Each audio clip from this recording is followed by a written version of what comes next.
masih bersama kami di Berita Padang. Bagi Anda yang baru saja bergabung, kami hadirkan kembali 3 berita utama pada pagi hari ini.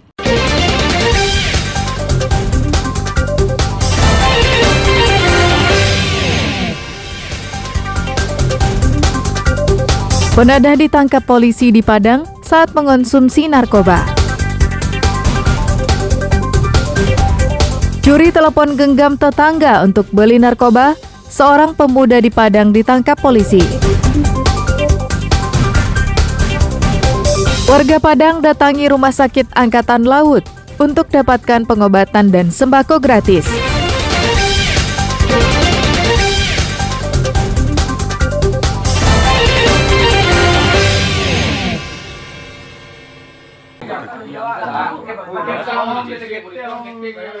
Pemuda bernama Rizky ini tak berkutik saat ditangkap polisi di rumahnya di daerah Sawahan, Pusat Kota Padang pada Jumat malam. Saat digerebek polisi, pelaku kedapatan sedang mengonsumsi narkoba. Polisi pun akhirnya menggeledah kamarnya dengan disaksikan keluarga. Dari dalam saku celana pelaku, polisi menemukan 2 paket sabu-sabu, 1 paket ganja, serta alat hisap sabu-sabu dan plastik pembungkus sabu-sabu. Penangkapan pelaku atas pengembangan kasus pencurian yang sedang ditangani oleh Satreskrim Polresta Padang. Pelaku diduga sebagai penadah barang curian. Pada saat kita melakukan penangkapan atau pengamanan kepada seseorang yang diduga penadah barang curian tersebut, pada saat itu tim menemukan beberapa paket narkotika jenis sabu dan beberapa bungkus paket kecil narkotika jenis ganja. Untuk proses penyelidikan lebih lanjut, pelaku dan barang bukti narkoba yang ditemukan polisi diserahkan ke Satres Narkoba Polresta Padang. Pelaku dijerat polisi dengan pasal berlapis. Selain KUHP, polisi juga menjeratnya dengan Undang-Undang Narkotika. Alfi melaporkan dari Padang.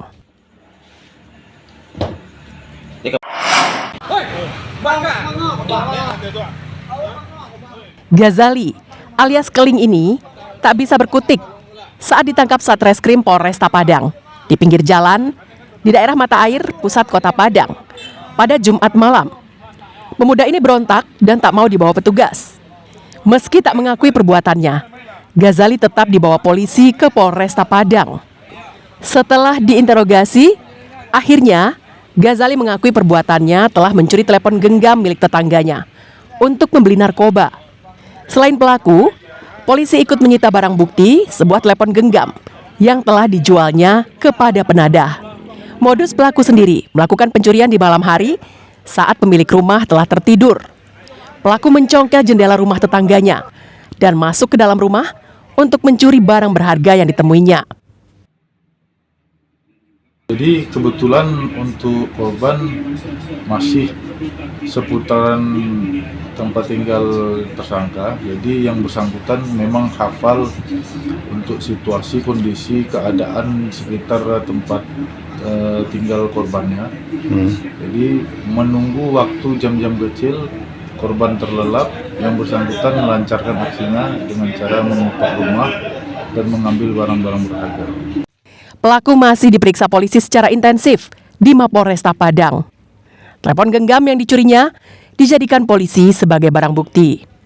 Polisi menjeratnya dengan pasal 363 KUHP dengan ancaman hukuman di atas 5 tahun penjara. Alfi melaporkan dari Padang.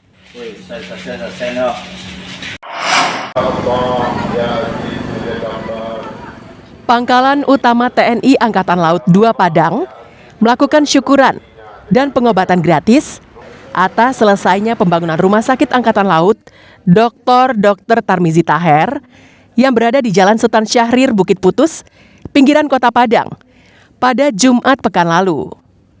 Kepala Dinas Penerangan Pangkalan 2 TNI Angkatan Laut, Mayor Syahrul menyampaikan, pembangunan Rumah Sakit Dr. Tarmizi Taher Lantamal 2 Padang dibangun 3 lantai di atas lahan seluas lebih dari 5.000 meter persegi.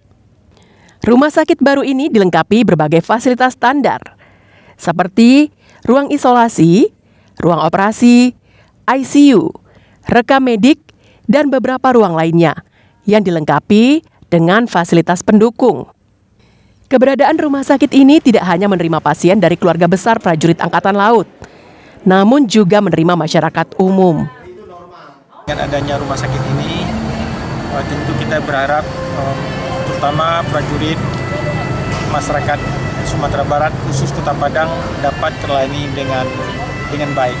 Ini tujuannya adalah untuk kesejahteraan kepada prajurit Lantamal 2, umumnya juga mungkin kepada TNI atau masyarakat Sumatera Barat khusus Kota Padang dalam hal pelayanan kesehatan. Masyarakat sekitar rumah sakit juga merasa senang dengan keberadaan rumah sakit TNI Angkatan Laut ini. Mereka tidak lagi harus pergi jauh ke pusat Kota Padang jika ingin berobat. Pertama pelayanannya Bang, kami kan daerah sini tinggalnya. Jadi kalau misalnya ada yang sakit dekat kami, kalau mau berobat lagi Bang, nggak jauh-jauh perginya. Yang kedua pelayanannya alhamdulillah Bapak Ibunya sangat ramah. Terus dokternya juga mengasih solusi juga dengan sesuai pemahaman kami. Sementara itu, salah satu putra dari Laksamana Muda Purnawirawan Dr. Tarmizi Taher, Digantaro Tarmizi, mengungkapkan dirinya beserta keluarga besar bangga atas diabadikannya nama orang tua mereka sebagai nama Rumah Sakit Pangkalan Utama TNI Angkatan Laut yang berada di lingkungan Lantamal 2 Padang. Sebagai keluarga besar almarhum Laksamana Muda Purnawirawan Dr. Tarmizi Taher mengucapkan terima kasih sebanyak-banyaknya kepada Kementerian Pertahanan, kepada keluarga besar TNI Angkatan Laut yang telah memilih nama almarhum ayahanda kami. Nama Rumah Sakit Tarmizi Taher Lantamal 2 Padang diambil dari nama Laksamana Muda Purnawirawan Dr. Tarmizi Taher yang merupakan seorang dokter, ulama, dan tokoh militer Indonesia yang pernah menjabat sebagai Menteri Agama Indonesia periode tahun 1993 hingga 1998 yang merupakan putra asli Ranah Minang asal Pariaman. Robiha melaporkan dari Padang. Bukan ini.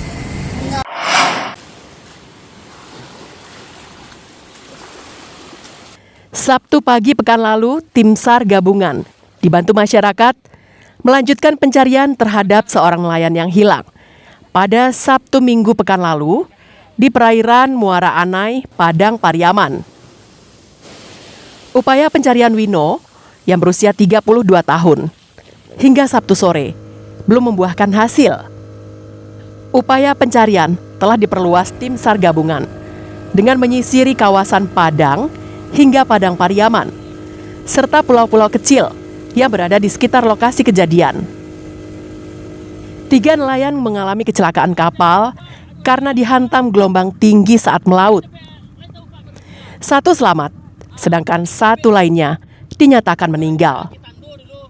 Namun 1 orang lagi masih belum ditemukan.